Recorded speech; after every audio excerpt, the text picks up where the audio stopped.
성경 말씀은 레위기서 19장입니다.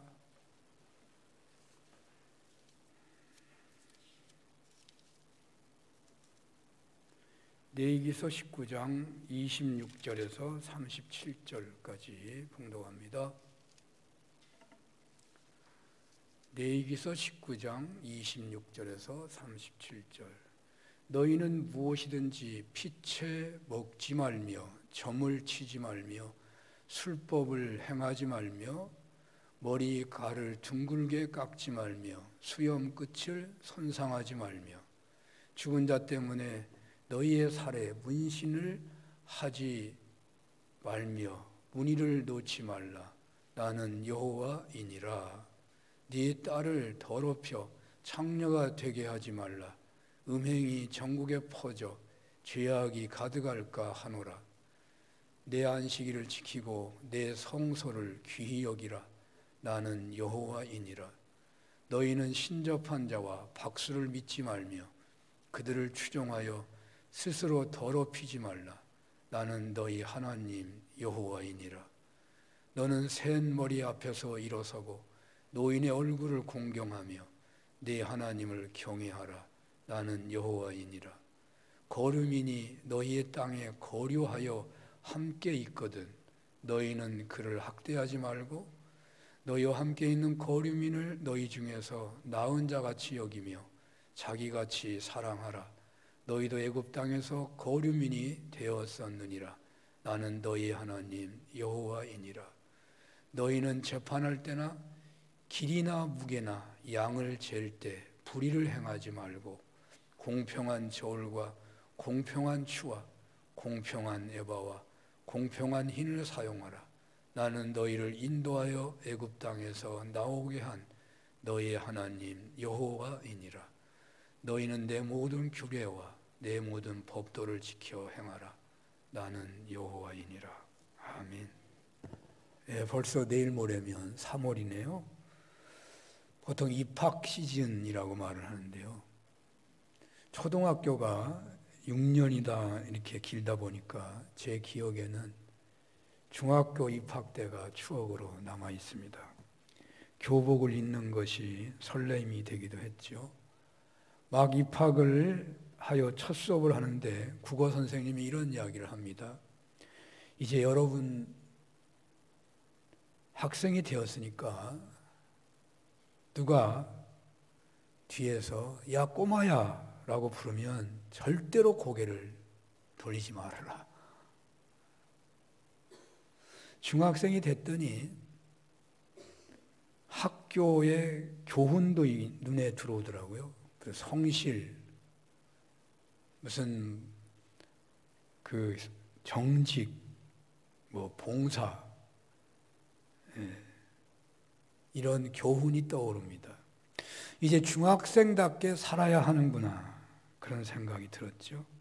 여러분 예수 믿고 나서 혹 이와 비슷한 생각을 해본 적이 있으십니까? 믿기 전에는 주어진 대로 살았다면 이제는 반드시 하나님 말씀대로 살아야 하겠다라고 다짐들은 하셨을 텐데 그 다짐 속에서 지켜야 할 말씀들이 이것이구나. 내가 이런 말씀을 지켜야 하는구나 하는 그러한 생각을 하면서 신앙생활을 하신 적이 아니 오늘날도 그렇게 신앙생활을 하고 있다고 생각이 되십니까? 제 기억으로는 주의를 잘 지켜야 합니다. 일어나면 기도하고 잘 때 기도하고 어디 갈 때 기도하고 도착하면 기도하고 또 수입이 생기면 11조하고 옆에 어려운 사람이 있으면 도와줘야 한다. 뭐 이런 식으로 살아야 되는가? 그걸 배웠는지 뭐 누구 보고서 그냥 그렇게 시작을 한 것 같아요. 후에 십계명을 접하게 되었었는데 애우라 그러니까 십계명을 애워보기도 했지만 여러분도 애워봤었겠지만 별로 그렇게 어려운 것 같지가 않더라고요. 뭐 원래 다 이렇게 하는 거 아니야? 뭐 무슨 도둑질할 것도 없고 살인할 것도 없고 뭐 우상 숭배할 것도 없고 남의 것 탐낼 것도 없고 뭐 그런 쉽게 생각했어요. 그러다 보니 예수 믿는 사람이 되면 특별히 무엇인가를 지켜야 하는 것에 대한 점에서 부족한 것이 좀 많지 않았나. 무엇을 지키고 무엇을 조심하고 무엇을 훈련하며 살아야 하는 것인가에 대한 것을 뚜렷하게 붙잡지 못했다는 생각이 드는 것입니다. 제가 새벽 기도에 많이 기도합니다. 기도 제목을 쓰신 분들은 잘 하신 것입니다만, 기도 제목을 가지고 기도하다가 열심히 믿게 해주세요. 잘 믿게 해주세요. 믿음이 좋아지게 해주세요. 뭐 이런 기도 제목이 꽤나 있어요. 그런 기도 제목으로 기도하면서 이 기도 제목을 쓸 때 이분들은 어떤 의미로 이 기도 제목을 썼을까 궁금한 점이 있더라고요. 생기더라고요. 물론 그렇게 기도 제목을 쓴 분들의 마음을 하나님이 헤아릴 것이라는 생각이 듭니다.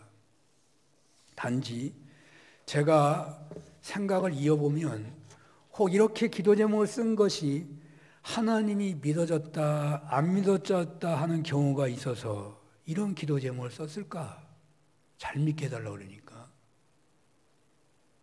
하나님이 살아계신 것 같다, 하나님은 안 계신 것 같다, 혹시 이렇게 의심이 자꾸 돼가지고 이런 기도 제목을 썼을까? 주일마다 예배를 드리고 성경을 보는 것은 그 하나님을 살아계신 분으로 확실히 믿고자 그렇게 노력하는 것으로 예배 생활을 하는 것은 아닌가. 물론 이런 분들이 있을 것 같습니다. 이제 막 예수 믿고서 믿기로 결단하고 신앙생활을 한다면 중고등학생이나 청년들 중에는 정말 예수님이 믿어졌다 안 믿어졌다 하는 그런 분위기가 그런 영적 그런 어떤 갈등이 있기도 하겠지만요. 신앙생활 오래 하신 분들에게 직분자들께서 이렇게 기도한다면 자신의 신앙을 다시 한번 신중히 검토해 봐야 할 것입니다. 제가 이런 이야기를 왜 하느냐면요. 하도 진화론이라는 이야기가 너무 많이 들려지기 때문에 하나님을 의심하는 분들이 많아지는 것 같아요. 학생들은 학교에서, 보통 사람들은 TV나 기타 매체에서 나오는 이야기가 다 진화론입니다. 저는 진화론이라는 진화한다, 발전한다, 조금씩 변화되어 간다, 나는 그거는 믿지만 진화론의 시작이라고 볼 수 있는, 그냥 이 세상의 모든 만물의 시작은 우연히 시작되었다라는 이 진화론은 결코 믿을 수가 없어요. 그러니까 우리가 창조론을 믿는다고 하지만 창조론은 진화론을 100% 거부한다는 말로 생각하면 곤란합니다. 모든 것이 예를 들어서 돌연변이도 있고요. 돌연변이는 진화하는 거예요. 또 이어집니다. 그건 과학적인 사실이니까. 그러나 아무것도 없는 데서 생명이 우연히 만들어졌다. 그게 진화론이거든요. 진화론도 깊이 보면 신앙이에요. 신앙. 근거가 없는데 주장하는 거거든요. 우리는 창조론도 신앙이잖아요. 근데 똑같은 신앙을 말하면서 왜 진화론은 믿고 창조론을 안 믿어가지고 하나님을 계신가 안 계신가 의심하는가 하는 염려가 있다. 그런 얘기입니다.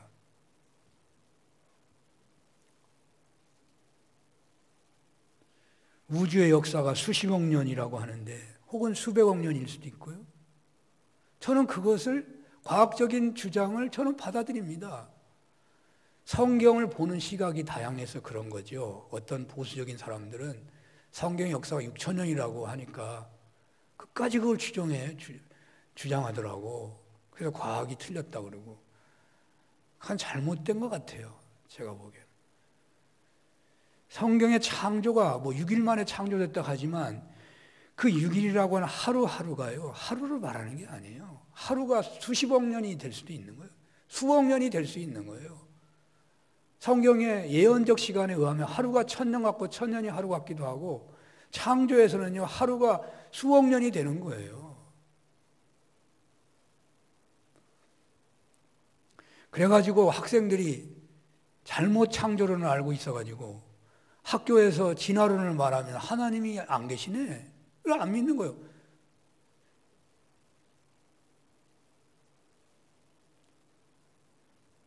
물론 믿음이란 그 오직 지성의 영역이 아니라 단지 믿어지는 부분이 있다고, 그런 측면이 없지 않아 있지만요, 그러나 믿음이라는 게 지성의 영역을 무시하는 게 아니에요. 하나님의 창조와 예수님의 십자가의 죽으심과 부활하심과 성령의 역사하심이, 삼위일체 하나님에 대한 그 신앙 고백이 성령의 역사 때문에 우리가 믿는다고 하는 것은 사실이지만, 그러나 그런 믿어지는 과정에 인간의 지성이 무지한 중에 저절로 믿어지기보다는 그 지성을 사용하셔서 잘 믿어지게 하시는 것입니다. 우리가 믿는 것이 지성과 전혀 관계없고 과학과도 전혀 관계없고 무조건 믿는 것이라면 문제가 있는 것입니다. 신앙은 과학 이하가 아닙니다. 신앙과 과학은 대립되는 게 아닙니다. 물론 옛날에 무지했을 때는 잘 믿으면 코로나도 안 걸려, 패스트도 안 걸려, 그런 무지한 신앙인들, 목회자들이 있었겠지만 그건 회개해야죠. 잘못했으니까. 방역은 철저히 해야죠. 그게 과학인데. 신앙은 과학 이상인 거예요. 윤리 이상인 거예요. 그래서 신앙생활에 도대체가 우리들의 일상의 삶에서 너무 어긋나는 행동을 한다면, 이단들이 그렇잖아요. 재산이고 필요 없다, 학교도 필요 없다, 모여라. 그건 윤리 이하잖아요. 그건 신앙이 아닌 거예요. 거기에 아무런 기적이, 어마어마한 기적이 일어나도 그건 신앙이 아니에요. 기독교 신앙은 아니에요. 이단이지. 기적이 중요한 게 아니잖아요. 하나님 말씀대로 다 하는 게 중요한 거죠. 그러니까 신앙은, 참된 신앙은 과학 이상이고 윤리 이상이에요. 우리의 신앙이 윤리보다 못하면 문제인 거예요. 근데 우리 예수 믿는 사람이 세상의 법도 안 지킨다. 그건 예수를 정말 잘못 믿는 거지. 예수는 잘 믿는데 세상에서는 법을 어기고 그냥 돈을 잘 벌어. 그건 잘 못 믿는 거예요. 잘 믿는 게 아니에요. 신앙은 윤리 이상이고 과학 이상인 거예요. 그래서 우리는 죽음도 두려워하지 않는 거죠. 과학으로는 죽음을 두려워하지 않을 수 없어요. 과학으로는 미래의 어려움이 앞에서 두려워할 수밖에 없는 거예요. 인간이 두려워. 그러나 우리 신앙은 두려워하지 않는 사람이 있잖아요. 그러니까 신앙이 과학 이상이지. 자기 목숨을 바쳐가지고 남의 사람을 살리는 일도 하는 거예요. 그 윤리가 그런 게 있어요? 쉽지 않지. 신앙은 그런 게 있는 거예요. 신앙은 윤리 이상인 거예요. 과학 이상인 거예요.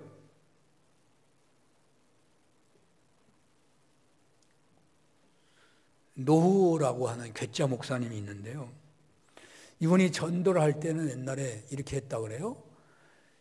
이 고장난 시계를 사가지고 그 시계를 다 이렇게 분해해가지고는 비닐봉지에다가 그 시계 부속품을 들고 다니는데요. 다니다가 전도 대상이 있으면 그분 앞에 가가지고 이렇게 물어보면서 이 비닐봉지를 막 돌린다고 그래요. 돌리면서 물어봐요. 이 비닐봉지를 내가 계속 몇 번을 돌리면 이 부속품이 시계가 되겠습니까? 그 사람이 그럴 거 아니에요. 아니 뭐 수억 번 돌린다고 그 시계가, 부속품이 시계가 되냐고. 마찬가지로 이 세상의 모든 만물은 저절로 생긴 것이 아니다. 이 세상의 만물은요, 얼마나 질서정연하고 정교한지 모릅니다. 이 사람이라는 존재가 얼마나 질서정연하고 과학적인지 몰라요. 이것이 우연히 생겨났어요?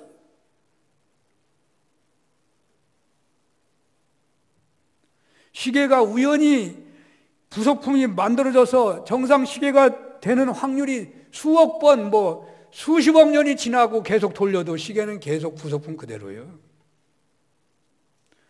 그래서 우리는 진화론도 그들의 신념이지 과학이 아니에요. 신념이에요. 이 세상에 이 어마어마한 이 천지 만물 자연이요, 얼마나 정교하고 얼마나 과학적인지 몰라요. 여러분, 이 지구가 태양에서 조금만 가까워도요, 여기 있는 사람 다 죽어요. 다 죽어. 이 지구가 태양에서 조금만 멀어도요, 다 얼어 죽어요. 살 길이 없는 거예요. 얼마나 정교하게 우주가 돌아가는지 몰라요. 오직 성경대로 하나님이 우주 만물을 창조하신 것을 믿어야 한다는 거죠. 그냥 무조건 믿는 게 아니라 과학적으로도 맞다는 거예요. 무지한 창조론자들도 여러 계층이에요. 그냥 문자적으로만 믿는 사람들이 있어요. 뭐 인류의 역사, 우주의 역사가 6천 년이다. 이런 곤란한 거지. 곤란한 거예요. 그래서 이 노후호 목사님이 그렇게 주장하다가 자기가 히브리어 언어로 계속 봤더니 그 히브리어 언어의 창조를 기록하고 있는 성경에 하루하루 지났다는 그 하루하루가 세 번째까지만 하루하루로 돼 있고 네 번째부터는 그 하루 이렇게 돼 있다는 거예요. 그 사람이 큰 발견을 해가지고 발표를 했더라고. 정관사가 붙어 있더라는 거예요. 그러니까 앞에 창조 이야기는 수십억 년이에요. 하루하루가 수억 년씩이야. 뒤에는 하루하루가 정관사가 붙어 있더래요. 다르게 보는 거예요. 성경도 얼마나 정교하게 기록되어 있는지 몰라요.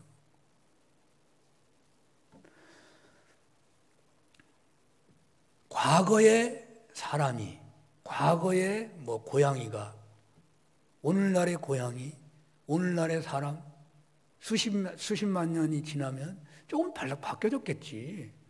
좀 이 환경에 적응하려고 좀 바뀌어지지 않았겠어요? 그거 우리가 안 믿으면 안 돼요. 옛날하고 수십억 년하고 우리가 똑같다고 하면 안 돼. 우리는 벌써 100년 전보다도 우리가 얼마나 오래 사는데, 그때는 50살, 60살도 못 살았는데 지금 거의 100살 다 살았는데 앞으로 200살 살지도 몰라요. 그럴 수 있는 거요. 발전할 수 있는 거죠. 그걸 거부할 이유가 뭐가 있어요? 지진도 나고 홍수도 나고 멸종할 수도 있고 화석도 있고 그래서 석유도 나오고 기름도 나오고 그러는 거예요. 중요한 것은 무에서 유를, 혼돈에서 정교한 질서의 창조가 우연이 될 수 없다는 거예요. 절대로 우연이 될 수는 없는 거예요. 어떻게 우연한 것이 이렇게 질서정해 나갈 수 있느냐는 거죠. 창조주가 계신다는 거죠.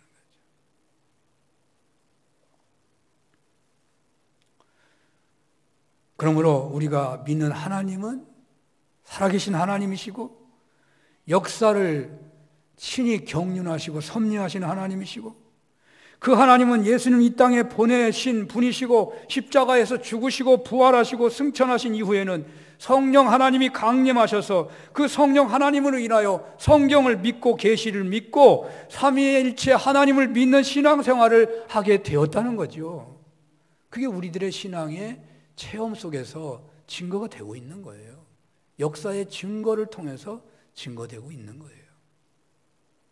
제가 이렇게 말씀을 드리냐면은 하나님을 믿는 신자들이 열심히 믿게 해주세요, 믿음이 좋아지게 해주세요 라고 기도하면서 믿음이 더욱 성숙하게 해달라는 뜻으로 그렇게 기도할 수도 있겠지만 혹 하나님이 실제로 존재하는지 아닌지 그것을 갈등하면서 신앙생활을 하면 안 되지 않는가라는 것입니다. 아니, 오늘날 한국교회의 결정적 약점이 뭐냐면 교회 다니는 목적이 하나님이 믿어지는 것이 목적인 것 같아. 여러분, 한번 하나님이 믿어지면 영원히 믿어져야지. 이거 하나님이 믿어지는 게 목적이요.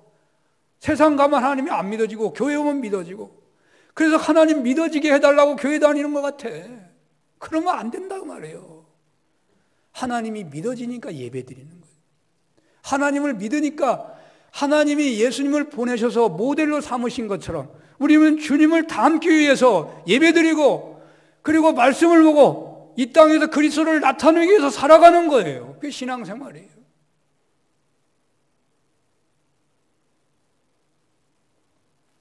만약에 우리가 믿어지기만을 목적으로 계속 교회 나간다면 여러분 정말 완전히 믿어지기까지 그런 씨름하지 않도록 여러분 일생일대에 큰 씨름을 해야 됩니다. 그리고 통과하면 그런 생활하면 안 돼요. 맨날 믿어지기만 바라고 교회 나오면 안 돼. 믿어지기를 원해서 예배 드리십니까? 믿으니까 예배 드리는 거 아니에요? 믿으니까. 물론 믿어지기를 바라는 신자들이 있는 거죠. 아직 안 믿어지니까 그런 사람이 없다는 말이 아니고 그게 잘못이라는 말이 아니에요. 그럴 수 있다 이 말이죠. 그러나 모든 신자들이 그렇게만 살면 안 된다는 거지. 한국교회가 오직 믿음만 강조하다 보니까 오직 믿음이 있기만을 원하는 거예요. 모든 신자들이.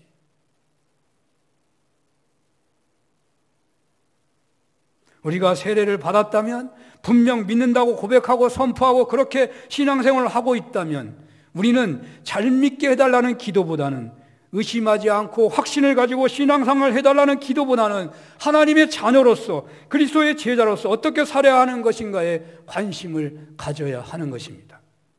가장 중요한 방향은 늘 말씀드렸습니다마는 예수님을 닮아가는 데 있는 거죠. 이 시간도 예배의 자리에서 잘 믿게 해달라는 앙망보다는 내가 어떻게 살기를 원하십니까 하는 마음을 드리는 것이 좋을 것 같습니다.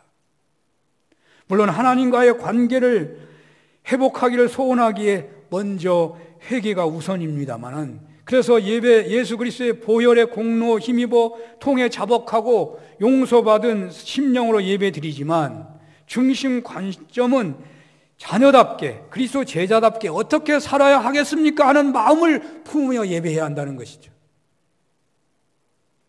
그런데 저도 그렇습니다마는 과연 나는 신앙인으로서 하나님의 자녀로서 늘 하나님의 말씀을 품고 살아가는가를 살펴볼 때 그 무슨 떠오르는 말씀이 별로 없고 그냥 신앙생활 습관에 따라 저절로 하고 있지 않나 하는 생각이 들어요. 중학생이 되었을 때 교훈이 떠오르는데 하나님의 자녀가 되었는데 나에게는 떠오르는 것이 무엇일까?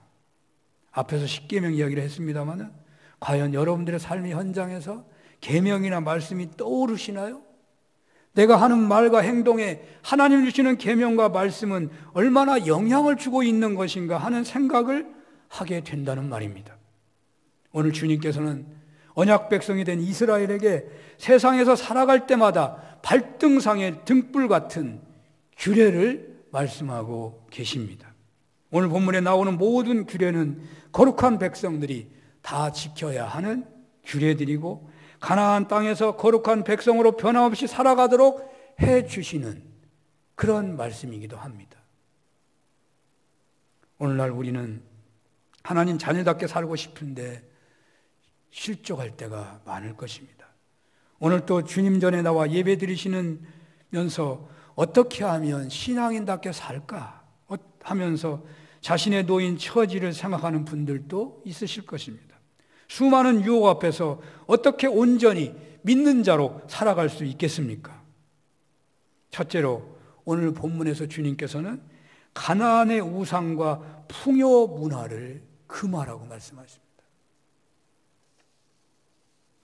오늘 26절에서 29절 한번 볼까요?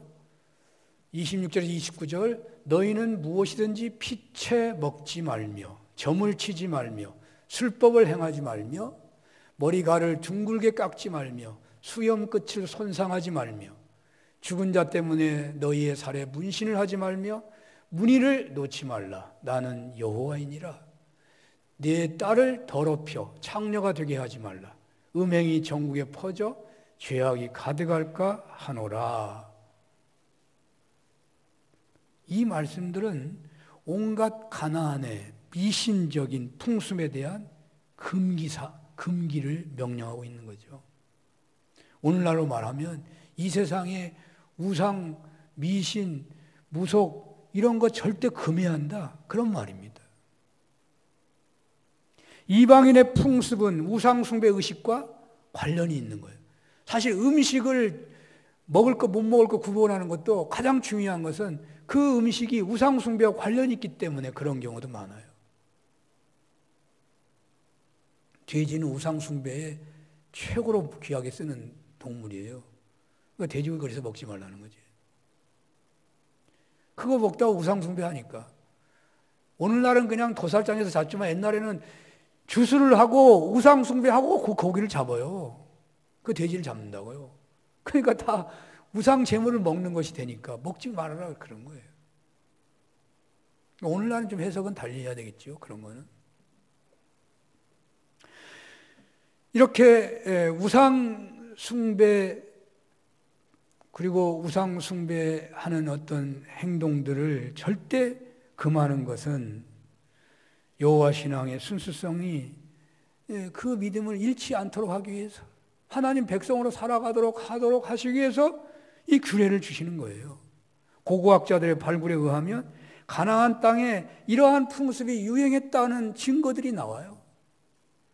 너희는 무엇이든지 피채 먹지 말아라. 생명의 근원이 되는 피는 성경 전체를 통해서 식용이 철저히 금해지고 있습니다. 생명의 주인은 하나님이시고 모든 생명은 존엄하다는 것을 교훈하기 위한 거예요. 당시 가나안 풍습은 신과의 교제를 목적으로 제물의 피를 서로 나누어 마시는 습관이 있었던 거예요. 그런데 빠지지 않도록. 근데 그런 거 전혀 관계가 없고 그냥 어떤 음식으로 혹은 약으로 먹는다. 그거 오늘날 아무 상관없는 거예요. 그런데 여러분들이 이거 먹으면 우상숭배라고 하는데 그런 생각이 있는데도 막 먹어. 그러면 안 돼. 그러면 여러분들이 해로운 거예요. 또 복술이나 술수를 하지 말라고 하십니다. 복술은 속삭이거나 쉬쉬 소리를 내는 것을 말합니다. 즉 낮은 음성으로 주문을 외우며 장례일을 점치는 행위입니다. 술수는 구름의 움직임으로 점을 치는 행위라고 합니다. 이러한 이교적 풍습이 성행하는 이유는 불확실한 미래에 대하여 알고 싶어하는 인간의 본성 때문이죠. 그러나 성도는 이러한 유혹에 현혹되면 안 된다는 거예요. 어떤 유명한 목사님이 상담받은 것에 대해서 간증해요. 매우 유명한 목사님인데 그 이름을 밝히면 곤란할 것 같고요. 근데 어떤 목사님 사모님이 그분이 유명하고 대형교회 목사님이니까 상담을 하러 온 거예요. 사모님이. 이거 계속 결혼 생활을 해야 되는지 이혼을 해야 되는지 뭐 두려울 거 아니에요. 목회 생활하면서 이거 어떻게 해야 되는지. 그래서 어떻게 할지 몰라가지고 목사님 찾아오기 전에 기도자들이 있다고 그러잖아요. 예언하는 사람들. 이 은혜자들을 10명을 찾아갔대요. 한 명한테 말 들으면 믿을 수가 없으니까. 그런데 괴롭게도 5명은 결혼 생활을 계속 하라 그리고 5명은 예언하기를 그냥 갈라지라고 그렇게 예언을 하더라는 거예요. 그러니까 이 사모님이 어떻게 할지 몰라가지고 그 목사님 찾아와가지고 나 어떻게 해야 돼요? 그걸 물어보는 거예요. 여러분 어떻게 해야 돼요?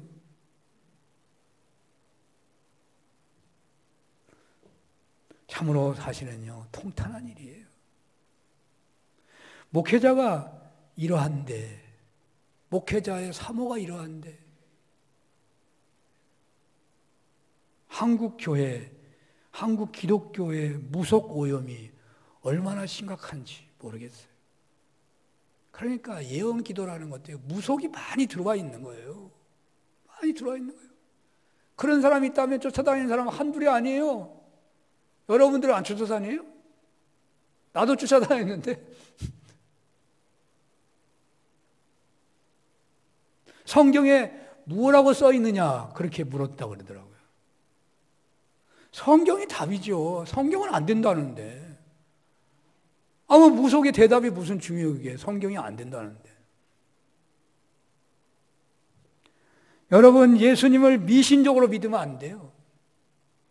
우리가 답답하고 어려우니까 누군가에 묻고 싶어요. 그럴 때가 있다면 성경을 봐야죠. 목회자를 찾아야죠. 머리를 가늘고 둥글게 깎는 풍습, 아랍인들이 그들의 신을 숭배하기 위한 종교 행위예요. 왜 그런가 봤더니요, 머리가 늙어도 계속 자라잖아. 머리는 사람이 늙어도 이 몸에 20 몇 살 되면 다 안 자라는데 계속 자라는 게 있잖아요. 손톱, 머리 계속 커. 이상하게 왜 계속 크지? 그냥 계속 그대로 가만히 있으면 좋겠는데.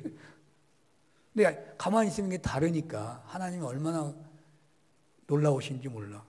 이거는 그냥 달아가지고 그냥 끊어져 버리니까 계속 안 자라면 큰일 나지.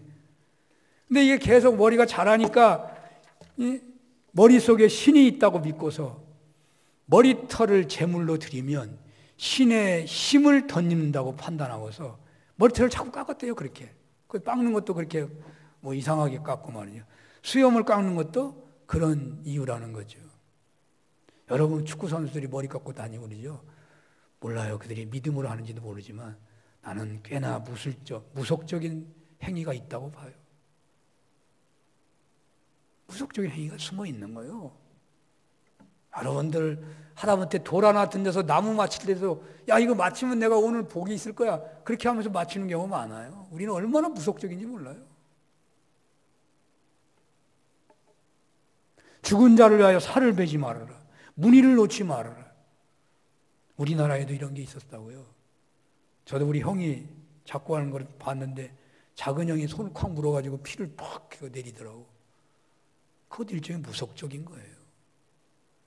옳은 거 아니에요. 성경적으로 보면.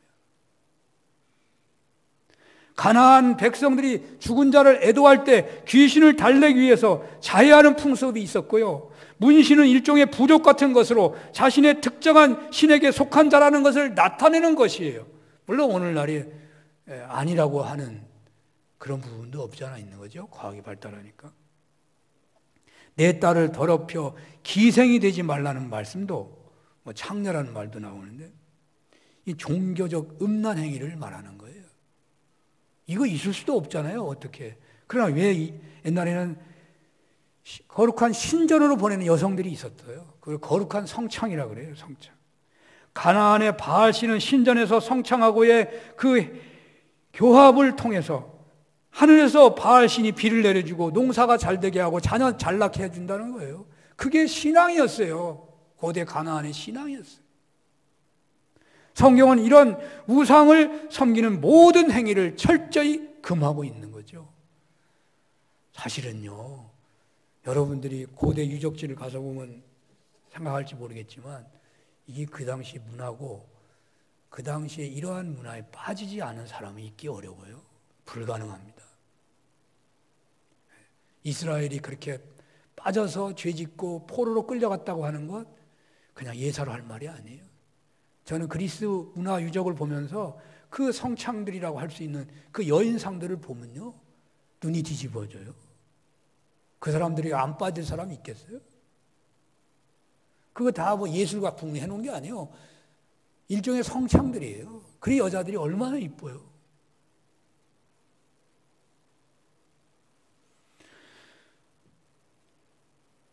성경은 우상을 섬기는 모든 행위를 철저히 금합니다. 그것을 통해 축복을 얻고 미래에 대한 궁금증을 풀어줄 수 있다고 하더라도 기적이 일어난다 하더라도 성경은 철저히 금하고 있어요. 그 기적도 유혹하는 것뿐이에요. 그 기적이 뭐 수많은 사람들 배불리게 해주는 기적이 아니라고요. 그 한 사람만 복받고 다른 사람은 벌받는 이상한 기적이에요. 그건 좋은 게 아니에요. 오늘날 어떻습니까? 신문이나 인터넷이나 뭐 드러나고 있는 것이 보면요 얼마나 많은 역술인가 무당이 있는지 몰라요. 거의 100만 명이 넘는다는 말이다. 무속인이. 그 사람들이 들고 일어나면요 나라가 들썩들썩할 거예요. 나한테 왔던 사람들 이름 난 사람들 내가 다 이름 써가지고 밝혀버리겠다. 그러면 걸릴 사람 한둘이 아닐 거예요. 안 간 놈들이 있을까요? 제가 말을 잘못하는 것 같은데 놈이라고 하면 안 되죠.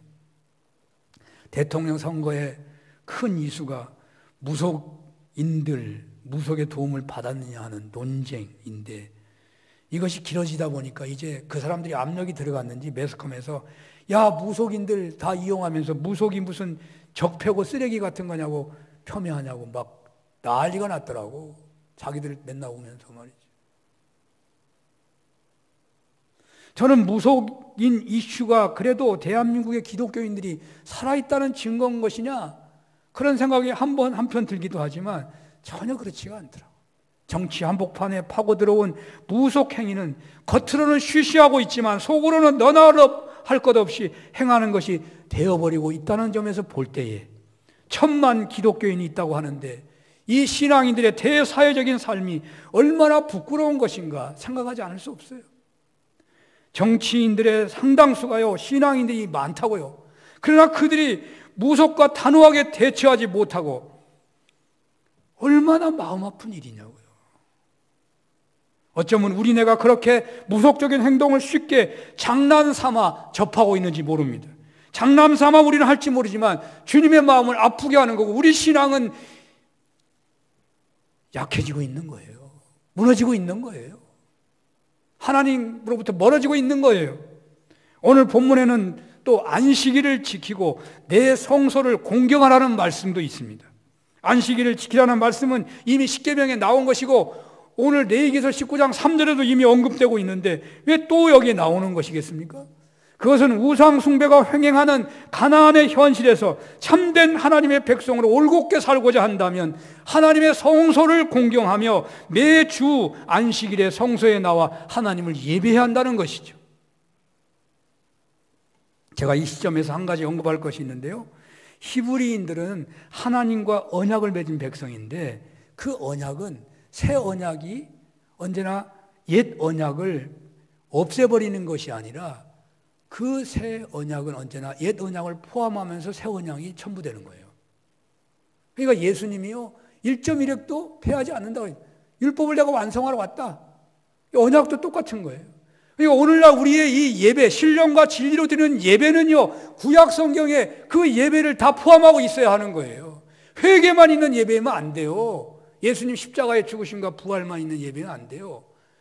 속죄제만 있는 게 아니잖아요. 속건제가 있어야 돼요. 속건제는 내가 죄를 졌으면 보상도 하라는 거예요. 회개할 때 보상도 하라는 거예요. 남한테 보상도 안 하고 나는 하나님 앞 회개했으니 나는 그냥 용서받았어, 나 자유야, 그러면 안 된다는 거예요. 그게 속건제가 없는 제사예요.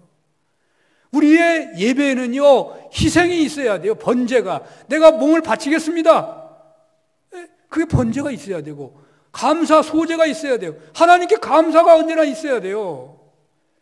우리 신령과 진리로 드리는 예배가 구약의 예배를 포괄하고 있는 거예요. 안식일도 똑같은 거죠. 안식일을 지키는 것이 우상 숭배하지 않는 최고의 길이라고 오늘 성경이 말하고 있는데 우리가 주일 성수하는 것은 바로 십자가와 부활만 믿는 것이 아니고 하나님의 창조, 안식일이 창조를 말하고 있는 거잖아요. 안식일이 하나님이 복 주신다는 거 아니에요? 또 안식일이 우상 숭배하지 않도록 하나님이 우리를 지켜주신다는 그런 복을 받는 거라고 말하지 않아요? 오늘날 우리가 주일을 지키는 것은요 그 모든 것을 포함하고 있는 거예요. 또 오늘 특별히 주일 성수하면 말씀하고 있는 것 중에 성소를 공경하라 그렇게 말하고 있어요. 이 성소가 뭡니까? 오늘날 예배를 위하여 부름받아 모인 예배 공동체가 성소인 것입니다. 그러므로 산운교 성도님들은 교회가 지키는 모든 예배를 공경해야 돼요. 부모님을 공경한다. 언제나 앞서 모시는 거예요. 우리 삶에 가장 위에 둬야 한다 그 말이에요. 공경해야 돼요. 이번 주부터 사순절이 시작돼가지고 특별히 수요일부터 사순절 특별 기도를 시작하는데요. 여러분들 이 제 수요일부터 시작되는 사순절 특별 새벽 기도회도 공경하는 마음으로 여러분 함께 하시면 좋겠습니다. 여기 본당에서 예배하고 또 다 온라인으로 할 겁니다. 그러니까 여러분 많이 참여했으면 좋겠습니다. 교회가 정해서 시행하는 예배 공동체를 공경하라고 말하고 있어요. 끝으로 지금까지 살펴본 규례는 종교적이고 생활 문화적인 규례였다면 다음의 규례는요 사회 정의를 이루고자 하시는 규례라고 할 수 있어요. 32절에서 36절 한번 볼까요? 너는 센 머리 앞에서 일어서고 노인의 얼굴을 공경하며 내 하나님을 경외하라. 나는 여호와이니라. 거류민이 너희의 땅에 거류하여 함께 있거든 너희는 그를 학대하지 말고 너희와 함께 있는 거류민을 너희 중에서 나은 자같이 여기며 자기같이 사랑하라. 너희도 애굽 땅에서 거류민이 되었었느니라. 나는 너희의 하나님 여호와이니라. 너희는 재판할 때나 길이나 무게나 양을 잴 때에 불의를 행하지 말고 공평한 저울과 공평한 추와 공평한 에바와 공평한 흰을 사용하라. 나는 너희를 인도하여 애굽 땅에서 나오게 한 너희 하나님 여호와이니라. 보통 신앙생활 잘하는 것을 개인적인 영성으로 가능하다고 생각하는 경향이 있어요. 그럼 반절밖에 안 되는 거예요. 가령 우리가요, 이 사회의 영성을 무시한다면 그건 신앙이 반쪽이라니까. 반쪽 신자예요. 대사회적인 규례, 우리가 그것이 영성인 줄 알고 지켜야 돼요. 오늘 성경에 나와 있잖아요. 공정한 저울을 하는 것 별로 중요하게 여길지 않을지 모르지만요, 이게 어마어마하게 중요한 거예요. 저는 중국 선교하면서 깨달은 것 중 하나는 중국 인민이 모택동에 의해서 먹고 살았다는데 모든 것을 저울 하나로 통일시켜 버렸어요. 얼마나 또 떼놈들이 속이는 걸 잘해. 절대로 못 속이게 모든 것을 저울로 달아서 팔게 하는 거예요. 모택동이 그거 해가지고 그 인민들이 먹고 살았다는 거예요. 사실이죠. 그래야 시장이 속이는 게 없어지지. 저울을 속이면요, 그 시장 가서 물건 살 수가 없는 거예요. 우리가 단골 찾는 거 다 이유가 있어요. 속이는 사람이 많기 때문에 그러는 거예요. 좋은 거 하나도 없어요. 가까운 데 가서 사면 되는데 멀리 이게 시간 들어가면서 찾아다니고 말이죠. 이 사회적 손실이 많은 거예요. 공정한 저울, 공정한 재판, 공의와 공정은요, 하나님의 명령이에요. 사회 규례만 아니에요. 우리는 사회 윤리 이상이어야 돼요. 머리가 센 사람을 공경하라. 세상은 지위를 중시할지 모르지만 우리 신앙인들은 더구나 신앙 공동체에서는 직분을 중요하는 게 아니라 연령 연장자를 공경할 수 있어야 돼요. 그게 성경의 말씀이에요. 또한 타국인 학대하지 말고 보호하라. 이거 뭐 맨날 하는 말이고, 사회적 약자 구제하고 선교하는 것, 선을 행하는 것, 이거 다 하나님 이웃사랑, 하나님 사랑 안에 들어있는 거예요. 이것이 그냥 해도 되고 안 해도 하는 게 아니고 예수 잘 믿으려 한다면, 아니 예수 믿는 사람들은 이것이 내 삶에 언제나 내 발등상의 등불처럼 내가 늘 생활하면서 지켜야 하는 일들이에요. 이런 은혜가 있으시기를 축원합니다. 기도하겠습니다. 하나님 아버지, 세상의 향락적이고 태폐적이고 물질 지상주의적인 문화와 각종 무속 우상 숭배에는 어떤 경우에라도 장난으로라도 손을 잡지 않게 하소서. 또한 개인적 영성만 치중하지 않고 대사회적인 영성인 공의와 공정, 나그네 고아 외국인과 노년들을 자기 자신같이 사랑하고 섬기는 규례를 지키는 저희들 되게 하여 주옵소서. 예수님 이름으로 기도합니다. 아멘.